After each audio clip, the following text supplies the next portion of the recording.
Buenas tardes. A ver.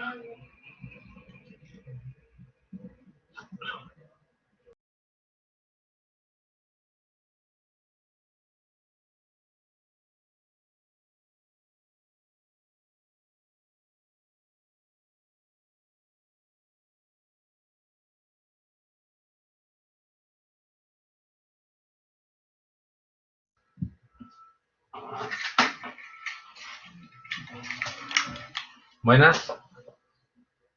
Bueno, ¿me escuchan ahí, por favor? Si alguien me confirma.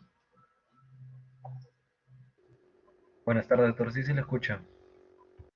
Perfecto, muy bien. Entonces, bueno, yo soy el doctor Herrera. Voy a compartir ahora mi pantalla para poder empezar la exposición.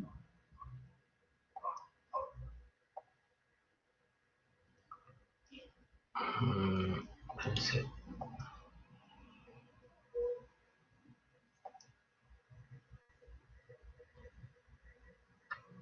A ver. ¿Se ve mi pantalla ahí?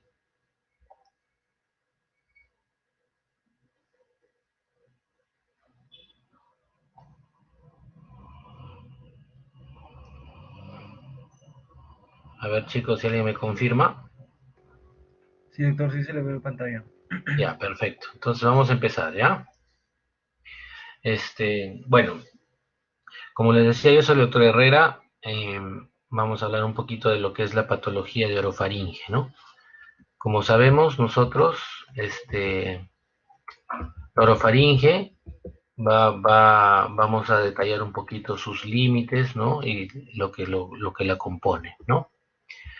Entonces, como sabemos, la anatomía, la orofaringe, mejor dicho, es el conducto membranoso que da paso al bolo alimenticio, ¿no? Hay que entenderlo a como o delimitarlo para poder entender lo que va a estar abarcando la patología de orofaringe en sí y no confundir con otras zonas a nivel de cavidad bucal o rinofaringe, ¿no? Entonces la pared superior, como observamos acá, va a estar conformado por lo que es el caum o rinofaringe, ¿no? El límite acá, y el paladar blando, ¿listo? La pared inferior es por hipofaringe a la altura del hueso yoides, ¿no? La pared anterior es el límite con la cavidad oral. Yo no sé si bien voy a poner un puntito láser acá, espérense.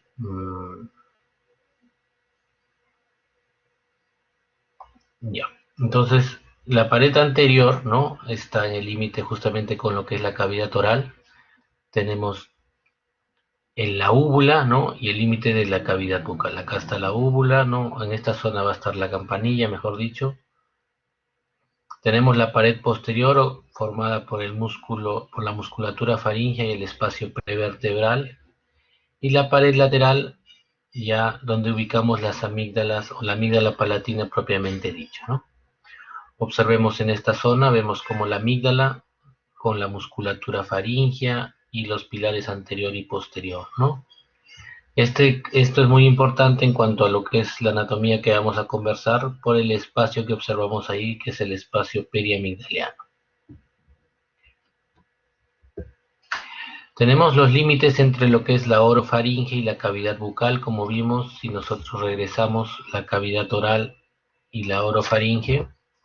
Tenemos superior, el límite superior, conformado por el pilar, o mejor dicho, por la unión del paladar duro con el paladar blando. En cuanto al límite lateral, tenemos el pilar anterior, ¿no? A partir de acá, cavidad oral, hacia atrás, orofaringe. Y el límite inferior está conformado por las papilas linguales y el hueso yoides, ¿no? Entonces, en cuanto a las localizaciones anatómicas, tenemos que en la pared anterior está el área glosoepiglótica o base de la lengua que observamos aquí. Detrás de la B lingual, ¿no? Las papilas acá. Y las valéculas, ¿no? Son los espacios que tenemos acá. En cuanto a la pared lateral, tenemos la fosa de la amígdala, pilar anterior, pilar posterior, amígdala palatina, surco glosoamigdalar. La pared posterior está conformada por la pared faringe, ausente en este gráfico obviamente, y la pared superior por el paladar blando y la úvula. ¿Listo? Entonces, esa es la localización de lo que es la orofaringe, no debemos de confundirnos, ¿no? Acá tenemos un corte por resonancia, ¿no? Y un corte cadavérico, corte sagital. Bueno, entonces, nosotros vamos a concentrar un poquito la charla de hoy a lo que son las amígdalas palatinas, que abarcan la mayor cantidad de patología que nos trae en esta zona, ¿no? Entonces, como sabemos, las amígdalas palatinas es una agrupación de tejido linfoide encapsulado, va a tener una cápsula externa, ¿no? Sabemos que están cubiertas por los pilares, ¿no? El espacio entre la cápsula que cubre la cara lateral, ¿no? Y el músculo constrictor de la faringe, que es todo esto de acá, va a formar el espacio periamigdaliano que les mencioné hace un rato, ¿no? La cápsula que cubre la amígdala en su cara externa, ¿no? Puede invaginarse si es que la amígdala forma criptas, ¿no? Entonces esta cápsula se invagina formando estas criptas profundas que observamos acá. En dichas criptas se puede ir acumulando restos de alimentos, de lo que respiramos por la boca, etcétera, y va a formar o puede formar los famosos tonsilolitos, ¿no? Que no es más que detritus en descomposición que llenan estas criptas y que se observan como algunos puntos blanquecinos en la amígdala, que más adelante vamos a conversar un poquito de eso. Hay que entender que las amígdalas van a estar presentes al nacimiento, ¿no? Va a crecer en la infancia, entre los 3 y 6 años. En la pubertad, a partir de ahí, empiezan como a detener su crecimiento y empiezan a involucionar o atrofiarse, ¿no? En los adultos mayores, pues son amígdalas muy atróficas, casi no se evidencian la mayor parte de veces, ¿no? No siempre. Como vemos, las amígdalas palatinas son parte del anillo de Waldeyer, ¿no? El anillo de Waldeyer va a estar conformado no solamente con las amígdalas palatinas, que son las más prominentes o principales, ¿no? Eso es cierto, pero existe más tejido linfoide en este anillo. Tenemos la amígdala lingual, en las amígdalas tubáricas, que son tejidos linfoides que rodean justamente la zona tubárica, y la amígdala faríngea, conocida como adenoides, ¿no? Que, como sabemos, involucionan pronto en la niñez, ¿no? Entre los 10, 11 años ya involucionan. Pero el tejido linfoide está rodeando esta zona y va a proteger al orofaringe en el ingreso de los microorganismos. Entonces, ¿por qué se recalca esto? Obviamente porque sabemos que muchas veces se interpreta como que en ausencia de las amígdalas no va a haber defensas en la orofaringe, y no es tan cierto, ¿no? Entonces sabemos de que la función de ello va a ser facilitar el desarrollo de la inmunidad sistémica, ¿no? Frente a estos microorganismos. Las infecciones recidivantes pueden producir hipertrofia e infectar crónicamente a la amígdala. De esa forma se forman esas criptas, como vimos antes, ¿no? En los casos de que estas infecciones recidivantes estén alterando la capacidad, o mejor dicho, causando mucha enfermedad, nosotros podemos hacer la exéresis de las amígdalas sin afectar la inmunidad del paciente, ¿no?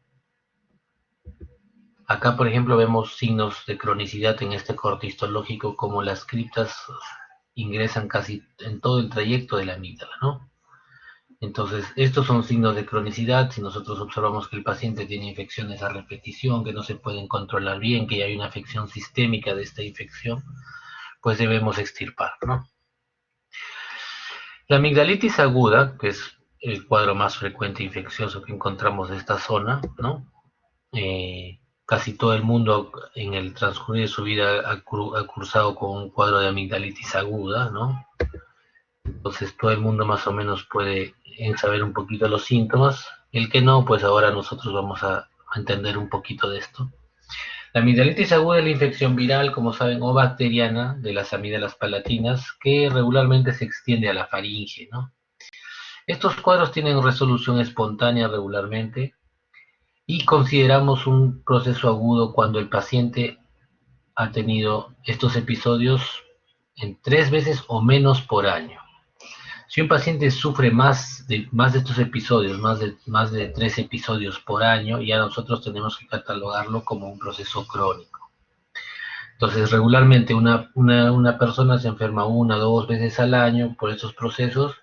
No significa que tiene algo crónico, simplemente son cuadros agudos que se deben de tratar, se resuelven y no tienen relación con el siguiente, ¿no? En cuanto a los síntomas, van a durar entre 4 a 6 días, se resuelven hasta el día 15. Hay factores que predisponen a estos pacientes a tener cuadros de amigdalitis aguda, la exposición a temperaturas extremas, hablamos del frío principalmente, infecciones preexistentes del tracto respiratorio o algún trastorno inmunológico, ¿no? Entonces, como ustedes observan, característicamente va a haber un exudado, ¿no? Blanquecino en las amígdalas, ¿no? Con una inflamación importante. Hay que entender también un poquito lo que nos va a traducir esto clínicamente, ¿no? Pero es importante saber también los agentes etiológicos para poder instalar un tratamiento. El agente viral más frecuente es el virus de la influenza y el agente bacteriano más frecuente es el estreptococo beta hemolítico del grupo A, ¿no? Sabemos es un coco aeróbico gram positivo, ¿no? En cuanto a los criterios diagnósticos, como les mencionaba también, la clínica es importante y nos va a dar un diagnóstico pues certero, ¿no? Que va a tener un inicio brusco, regularmente el paciente va a referir una odinofagia y disfagia marcada, el malestar general, la sensación de alza térmica, la otalgia, refleja, dolores de cabeza, vómitos y artralgias, dependiendo también la edad del paciente, se van a encontrar. Y en los signos, pues es súper sencillo, ¿no? Hacemos una evaluación con baja lengua, si vamos a encontrar amígdalas congestivas, ¿no? Y o supuradas, ¿no? Que ya nos van a, pues, orientar el diagnóstico si esto es algo viral o bacteriano, ¿no? Pues el paciente nosotros podemos cuantificar la fiebre, ¿no? Y a la palpación del cuello podemos encontrar adenopatías sensibles a la palpación, ¿no? Ahora, clínicamente nos va a sugerir algo de origen bacteriano o viral, dependiendo, ¿no? Los síntomas eh, son menos duraderos que en el origen bacteriano, ¿no? Podemos encontrar úlceras, vesículas, adenopatías generalizadas, hepatoesplenomegalia, asociación con rinorrea o tos, ¿no? Esto es muy frecuente en pacientes pediátricos, ¿no? En cuanto al origen bacteriano, va a haber una presencia de petequias en orofaringe, hay una úvula color rojo vinoso, además va a haber exudado purulento amigdaliano, ¿no? Y muchas veces los síntomas pues son persistentes más allá de los 3 días, ¿no? En un origen viral a veces con sintomáticos pasa, ¿no? En el origen bacteriano pues por la misma infección bacteriana pueden ser más persistentes. En cuanto a las complicaciones, es importante recalcar el absceso periamigdaliano retrofaringio, ya que es una de las complicaciones que nos va a indicar de repente un tratamiento quirúrgico probablemente. Es importante mencionar las adenitis piógenas, las otitis y problemas ya un poquito más sistémicos, ¿no? En cuanto a fiebre reumática, glomerulonefritis aguda. En los procesos agudos esto no se ve tanto, más se ve en los procesos crónicos, pero es importante también saber eso, ¿no? Los diagnósticos diferenciales que tenemos que tener en cuenta en estos casos, pues está la herpangina, la candidiasis, la mononucleosis, sarampión, difteria, etcétera, ¿no? Como observamos, también hay exudados y eso puede confundir un poquito, ¿no? La mononucleosis, como ven acá, hay hepatoesplenomegalia, es un proceso también de vesículas, ¿no? Un proceso viral, ¿no? En cuanto al manejo, sabemos de que no requieren mayor exámenes auxiliares. Si en el caso decidiéramos hacerlo, pues es importante un hemograma, un gramo, un hisopado de amígdala, un cultivo de secreción faríngea. En cuanto a las medidas generales, sabemos que el tratamiento es ambulatorio, es importante la dieta y la ingesta de líquidos, ¿no? Ya que como hay dolor al pasar, el paciente tiende a no ingerir alimentos o a disminuir su ingesta de líquidos, ¿no? Entonces, es importante que se le haga una dieta que tolere, ¿no? Algo blando le puede ayudar. Y en cuanto a los tratamientos, tenemos que entender de que si vamos a tratar con antibiótico, tenemos que apuntar hacia el agente más frecuente, que es el estreptococo beta hemolítico del grupo A.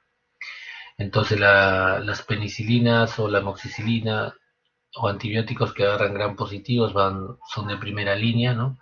Amoxicilina, penicilina benzatínica, amoxicilina más ácido clavulánico. Y como alternativa, sobre todo en pacientes que tienen alergia a estos medicamentos, pues realmente nos apoyamos mucho en los macrólidos, ¿no? O sea, claritromicina, eritromicina, citro, etcétera. En cuanto a los sintomáticos, es importante entender que siempre tienen que acompañar y siempre tienen que estar en el tratamiento como paracetamol, ibuprofeno, etcétera, dependiendo, algún antihistamínico, y los colutorios van a ayudar como una suerte de alivio local, ¿no? Entonces, si el paciente tiene odinofagia, disfagia, malestar general, sensación de alza térmica, lo encontramos al paciente pues bastante indispuesto, ¿no? Llega a la consulta y nosotros colocamos el bajalengua y encontramos esta imagen, pues no necesitamos más, ¿no? Sabemos de qué estamos frente a una amigdalitis aguda bacteriana, ¿no? Ahí observamos por qué tiene tanto dolor al deglutir, al pasar alimentos, hasta la saliva, ¿no? Imágenes, ¿no? Que vamos a observar, ¿no? Claramente se evidencia ahí el exudado bacteriano, exudado blanquecino, ¿no? Diferente a lo que vamos a observar en un proceso de amigdalitis crónica.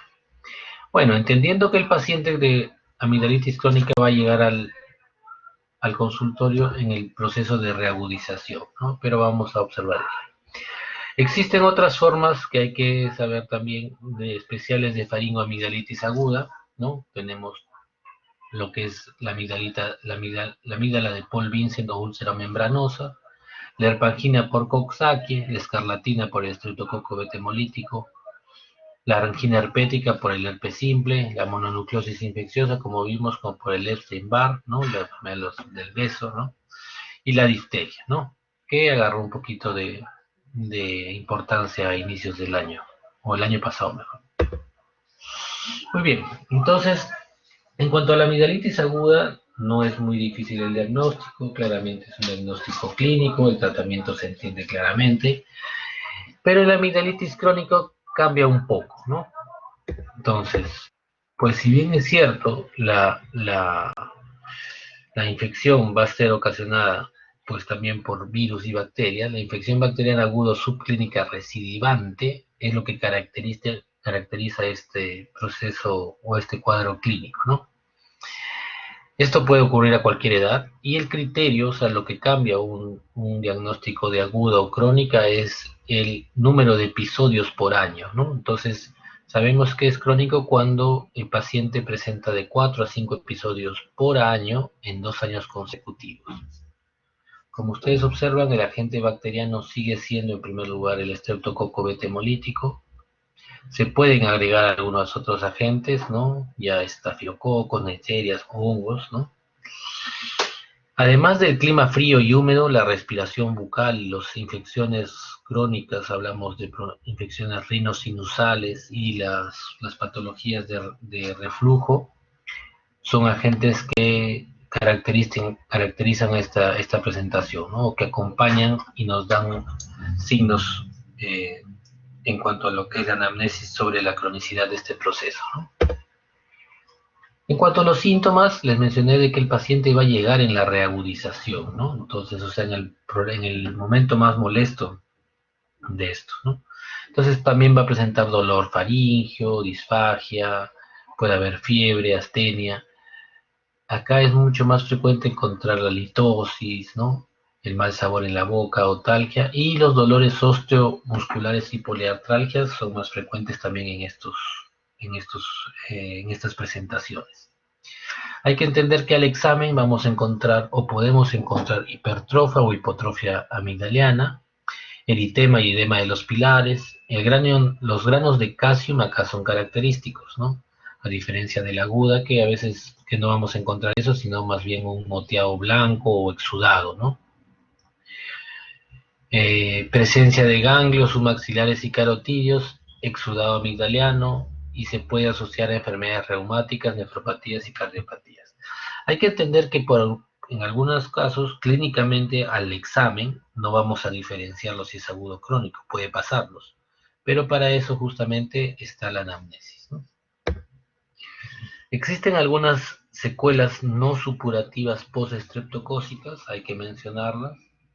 Tenemos la fiebre reumática en primer lugar y la glomerulonefritis post-estreptocócica, ¿no? En cuanto al manejo, nosotros tenemos que entender acá que al igual que la aguda es un manejo ambulatorio, si es que decidimos hacer exámenes, acá es importante si además del hemograma o los cultivos, pues pedir antiestreptolicinas, ¿no?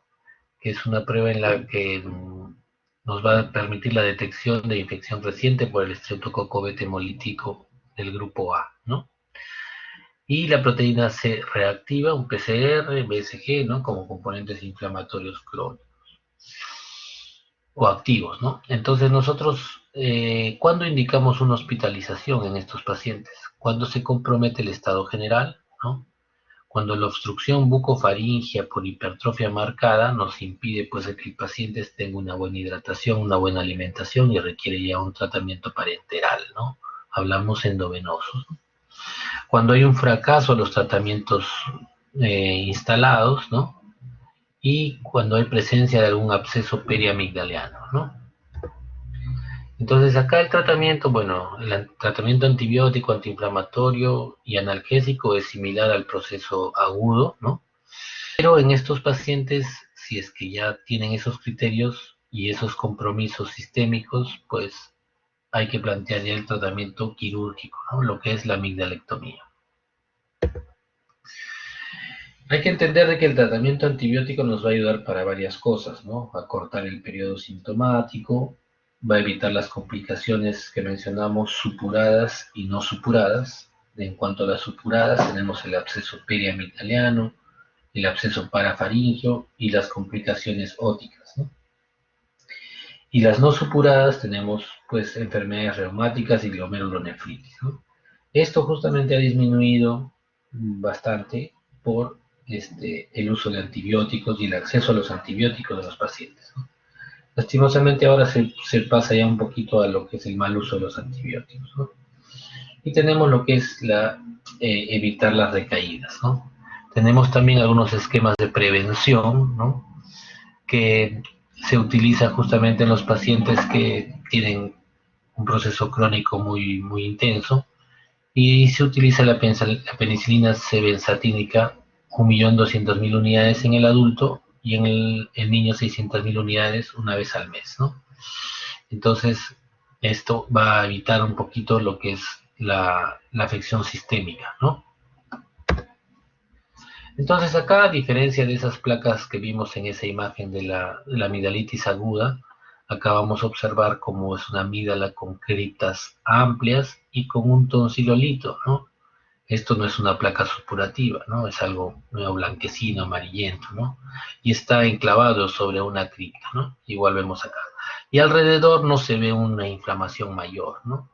Ahora, entendamos que esto es un examen en un paciente que no está con un cuadro agudo, ¿no? Sino que está en su basal, ¿no?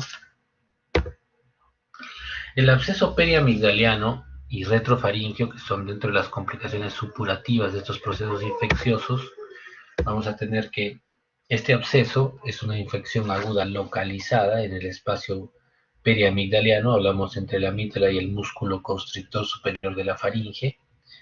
Los gérmenes acá, siempre a la cabeza el estreptococo beta hemolítico, pero se pueden instalar staph o anaerobios, ¿no? Entonces nuestro esquema antibiótico tiene que tratar de cubrir todo eso, ¿no? La importancia de hablar un poquito de esto es de que el peligro del absceso es que en la zona cervical, lo que es el paquete vasculonervioso, son de calibres amplios, ¿no? Y una ruptura hacia este lado puede hacer de que este absceso viaje rápidamente y puede ocasionar daños muy graves, ¿no? Entonces es importante ubicar el absceso, pues, y drenar, ¿no? Si es que no drena espontáneamente, tenemos que hacerlo nosotros, debido al riesgo de que esto viaje por otra zona. En cuanto a los síntomas, el paciente va a estar, pues, imaginémonos con una amigdalitis aguda complicada, ¿no? Febril, tóxico, va a haber una voz nasal, dolor intenso a la deglución, puede verse alorrea, cabeza inclinada hacia el lado del absceso, puede haber trismus si hay compromiso muscular, ¿no? O infiltración muscular. En cuanto a los signos, tenemos que va a haber una tumoración indurada, ¿no? Por encima de la amígdala con flogosis y dolorosa la palpación. La amígdala va a estar desplazada en sentido medial y el paladar blando lo vamos a encontrar eritematoso, edematoso y la úvula que se va a desplazar hacia el lado contrario. Pues de esta forma desplaza la úvula, desplaza la amígdala, inflama la zona del paladar. Entonces el tratamiento acá es hidratar al paciente, hay que asegurarnos siempre de su hidratación, los analgésicos, pues el esquema antibiótico que se utiliza bastante acá es la clindamicina más amica, ¿no? Para cubrir gram positivo, gram negativos, anaerobios.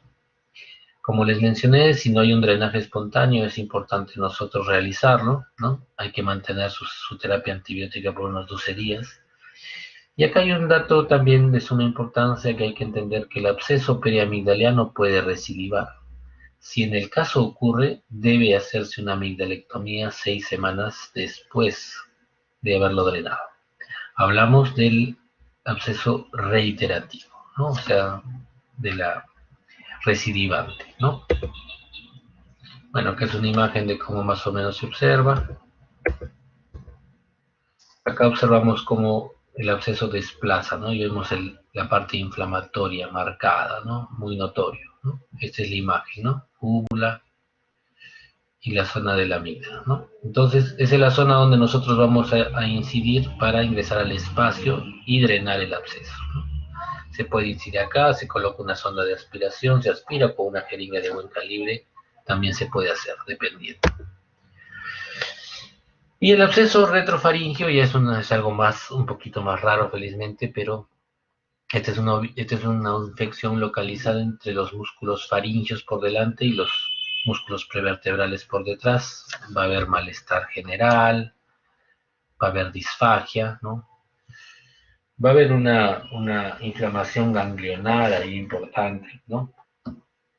En cuanto a los signos, va a haber una tumoración roja, una deformidad tumefacta roja en la pared lateral de la faringe. Las complicaciones que más se teme siempre es de que se propague a mediastina, ocasione disnea y muerte, ¿no? Entonces lo que nosotros tenemos que hacer es un drenaje quirúrgico, esto se hace en sala de operaciones, con un paciente con anestesia general, ¿no? Se ingresa, se realiza el drenaje, se debe dejar un drain también con una guía externa para poder retirarlo posteriormente. Hay que entender que si este absceso, a diferencia del periamigdaliano, vuelve a llenar, nosotros no nos va a dar el chance de ingresarlo nuevamente a sala y con toda esta inflamación, pues por eso se deja un drain que se deben de retirar a los 5 días. ¿Cierto? Muy bien, entonces, eso tiene que ver un poquito con lo que es la patología infecciosa a nivel de amígdalas, ¿no? Pero las amígdalas también pueden traer otro tipo de problemas, que son los problemas respiratorios, ¿no? Entonces, en estos casos, nosotros hablamos un poquito de lo que es la hipertrofia de la amígdala. La hipertrofia amigdaliana va a traer como consecuencia la ocupación de un espacio en orofaringe que va a complicar la ventilación del paciente, ¿no? Teniendo en cuenta también de que la base de la lengua, nosotros al dormir, pues baja, cae. Entonces, si nos encontramos con una lengua que baja y un crecimiento de las amígdalas, pues la ventilación se afecta, ¿no? Y en los niños igual, ¿no? También la lactancia, ¿no? Cuando hay hipertrofia de amígdalas, casi siempre también se acompaña de crecimiento adenoideo y es un poquito, o mejor dicho, afecta mucho en cuanto al desarrollo normal del paciente cuando hay una mala ventilación, ¿no? Entonces, la hipertrofia amigdaliana es un cuadro clínico que puede ocasionar apneas obstructivas del sueño, bueno, el ronquido, que es lo que manifiesta el paciente, la dificultad para deglutir, las alteraciones en la resonancia de la voz, ¿no? Se relaciona, como mencioné, la hipertrofia adenoidea y nosotros tenemos que conocer un poquito los grados porque a partir del grado 3 y 4 amerita un tratamiento quirúrgico. Grado 0, 1 y 2, pues no trae mayor consecuencia importante, ¿no?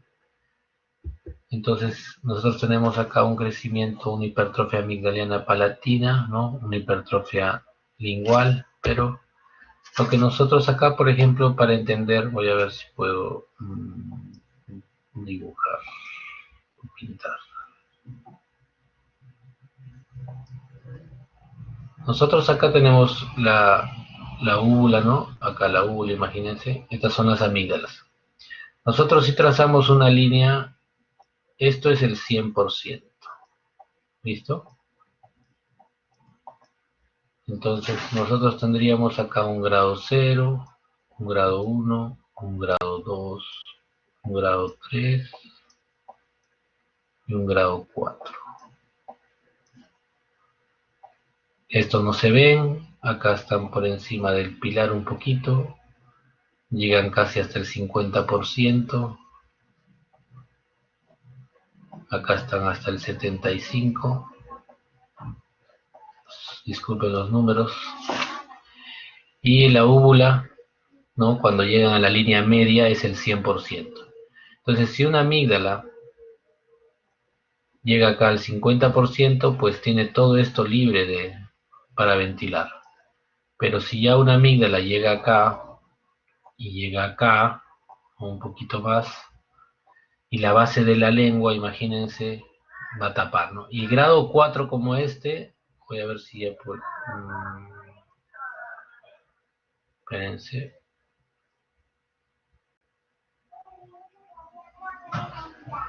No se lo he borrado. Bueno, imaginémonos, este es un grado, obviamente un grado 4, ¿no?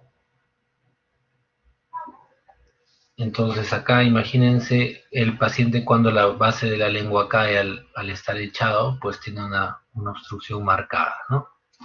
Entonces en esos casos es necesario un tratamiento quirúrgico. Entonces la amigdalectomía tiene unas indicaciones importantes y puntuales, no como antiguamente se hacía sin un criterio bueno, y mucho de eso hasta ahora nosotros lo vemos sobre todo en los abuelitos, que muchos llegan sin amígdalas, ¿no? En la actualidad eso ya ha cambiado, ¿no? Entonces tenemos que las amigdalitis crónicas, sobre todo con signos de complicaciones sistémicas, amerita un tratamiento quirúrgico. El absceso periamigdaliano reiterativo, la hipertrofia amigdaliana con apnea obstructiva del sueño, ¿no? Y además de eso tenemos lo que es el crecimiento unilateral amigdaliano o amigdalino, que está frente a una sospecha de un tumor, ¿no? Entonces, una persona adulta que regularmente tiene amígdalas hipotróficas, que conoce que no ha tenido ningún tipo de asimetría de pequeño en sus amígdalas y aparece una amígdala grande y la otra no, pues nosotros tenemos que pensar en que es una tumoración. Y eso tiene que extirparse para estudiarse, ¿no? Ahora, no toda simetría significa eso, ¿no? Hay pacientes que o cada uno conoce un poquito, siempre es bueno conocer su cuerpo y decir, no, doctor, yo siempre tengo una amígdala más grande que la otra, entonces nosotros no hacemos más, ¿no? Pero si aparece unas molestias y se evidencia un crecimiento de una amígdala, pues que no había unilateral, pues tenemos que pensar en eso, ¿no? Acá tenemos algo de los instrumentales que se utilizan para la amigdalectomía, ¿no? Las características son instrumentales largos, ¿no? Porque se trabaja por boca, abre boca autoestático porque tenemos preferentemente en la actualidad operar esto con anestesia general, ¿no? La anestesia local también es una técnica válida, pero a veces es un poquito más molesto para el paciente, ¿no? ¿Listo? Entonces lo que se busca es desprender las amígdalas de su fosa, de la fosa amigdaliana, como vemos, respetando el pilar anterior, el pilar posterior, acá está la úvula, el cabum, y esta es la fosa de la amígdala que queda ya sin la amígdala. Entonces ingresamos justamente por el espacio periamigdaliano nuevamente, por eso tiene mucha importancia, para poder disecar la amígdala y sacarla, o mejor dicho, entrar en el plano, ¿no? Y poder sacarla sin que haya sangrados que no controlemos bien, ¿no? Acá igual observamos cómo queda el pilar anterior, el lecho de la amígdala, pilar posterior, y vemos acá la amígdala con su polo superior, medio, inferior, y la cara externa, ¿no? Con las criptas y los tonsilolitos ahí puestos, ¿no? Claramente una amígdala crónica, ¿no? Algunas de las piezas.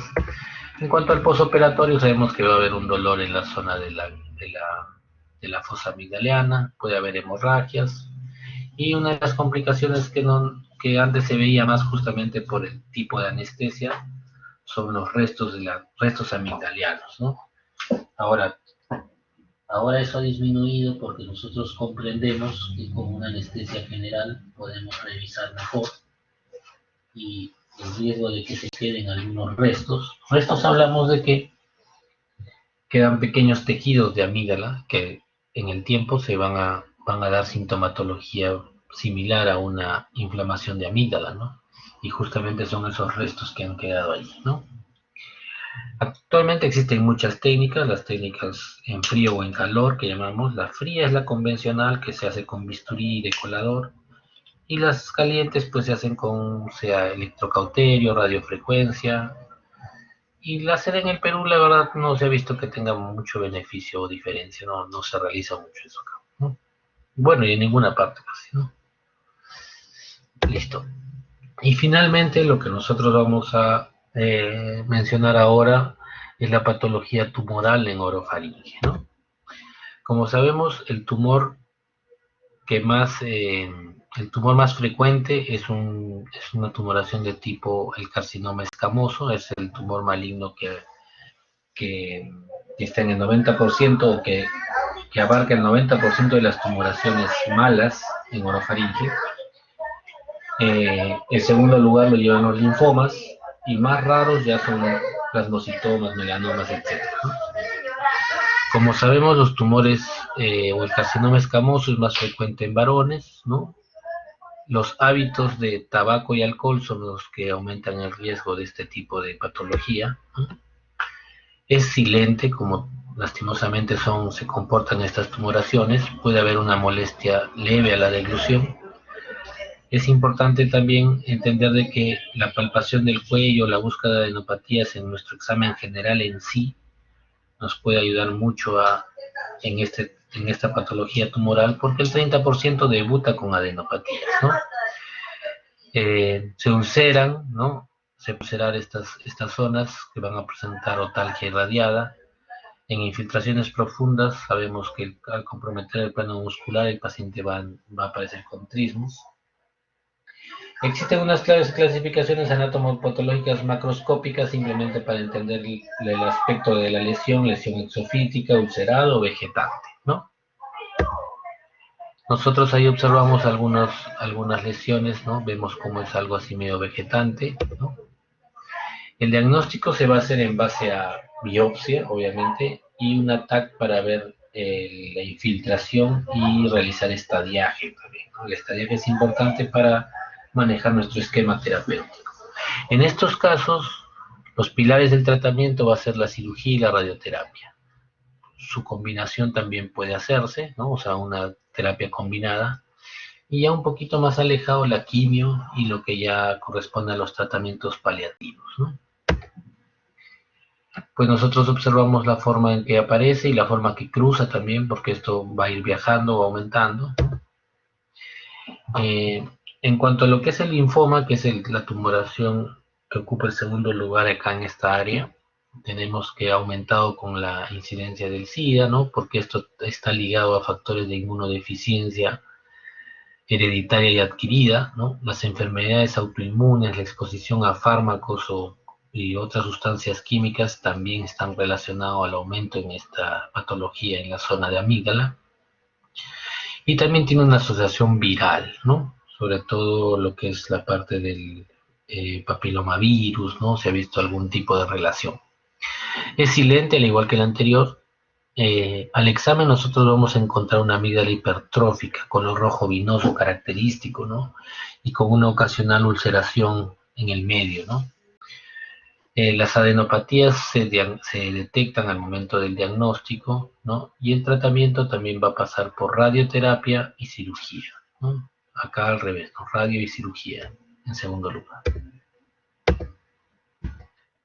Acá algún aspecto como aumenta, es una hipertrofia marcada de la amígdala, ¿no? Podemos encontrar como en ese esquema ulceraciones, ¿no? Pero es importante, por eso les mencionaba la clínica, la buena anamnesis, el buen examen, y no olvidar siempre la palpación a nivel cervical. ¿Listo? Muy bien. Este, a ver.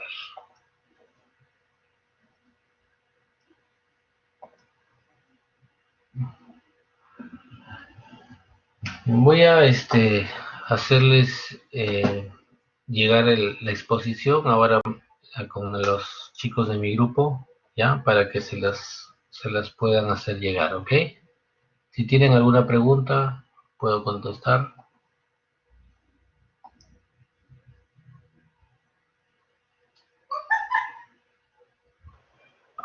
Doctor, una pregunta. Dime. Sí, en el caso de lo que es la hipertrofia amigdaliana, los grados 1 y 2 solamente se dedican a observación o hay momentos en los que se tiene que hacer alguna intervención quirúrgica. Pues ahí va a depender mucho de los síntomas del paciente, ¿no? Tenemos que entender que esos grados difícilmente van a traer problemas obstructivos, ¿no? O sea, el paciente regularmente con ese grado no va a tener mayores apneas obstructivas del sueño ni nada de eso, ¿no? Entonces, pero si el paciente, pues, por, tiene muchos síntomas y observamos que en el caso de él eso puede afectar, pues habría que ver, ¿no? Pero eh, los grados más que todo es para nosotros considerar y tener una idea clara del crecimiento, ¿no? Pero sabemos que clínicamente, los que van a traer problemas que clínicamente vamos a evidenciar es el grado 3 y 4. Lo otro simplemente es que son como decir, tienes tus amígdalas grandes, ¿no? Pero no causan síntomas, ¿no? ¿Listo?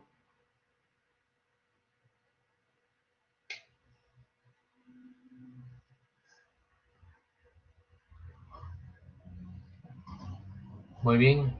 Entonces, si no hay más preguntas, damos por concluida la clase, ¿ok?